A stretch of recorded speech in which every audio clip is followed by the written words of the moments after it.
Today I am going to explain RC phase shift oscillator.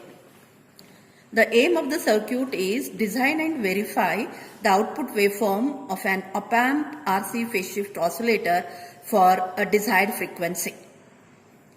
Design procedure already I have explained in the class.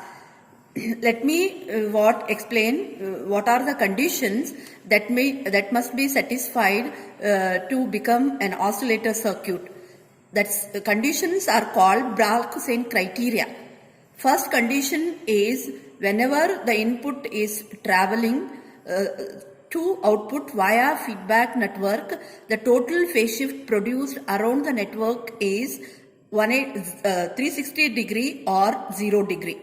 Second condition is the magnitude of open loop gain and feedback factor equals to 1 is second condition. The figure shows the circuit diagram of RC phase shift oscillator using op-amp. Here 180 degree is produced by op-amp, whereas another 180 degree is produced by 3 RC section.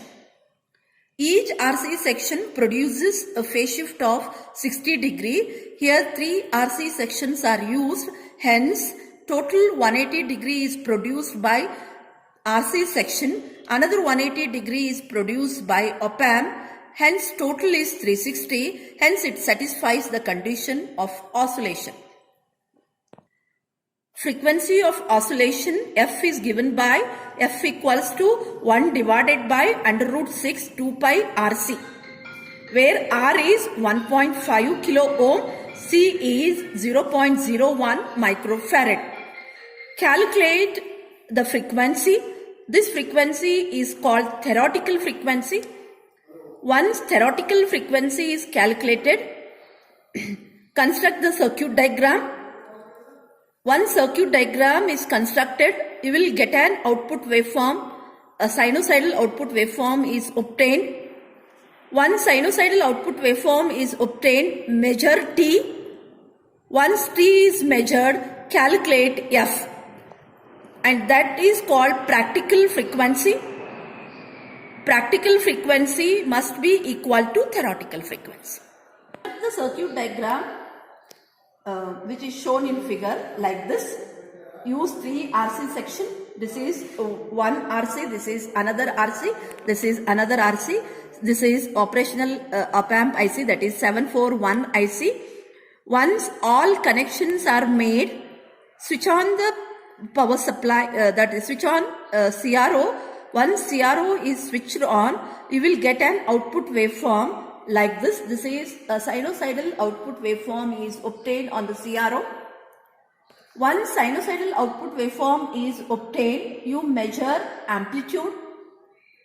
How to measure amplitude on CRO means measure how many divisions vertically, measure each division, smallest division is 0.2, total division multiplied with this volts per division. Here, let me explain here.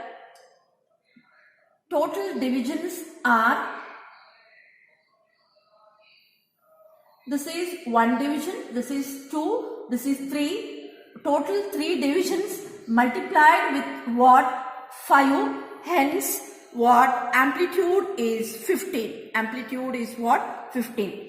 Now same what after measuring amplitude you measure what time. How to measure time means for measuring time, this is one's full cycle. This is positive cycle, whereas this is negative cycle. Measure what number of horizontal divisions. How many horizontal divisions? First you note down the number of horizontal divisions are 2.4 multiplied with what? Multiplied with this time, 2.4 multiplied with 1 millisecond. So this is what the time. Once time is known, you calculate frequency T equals to 1 by F. T equals to 1 by F.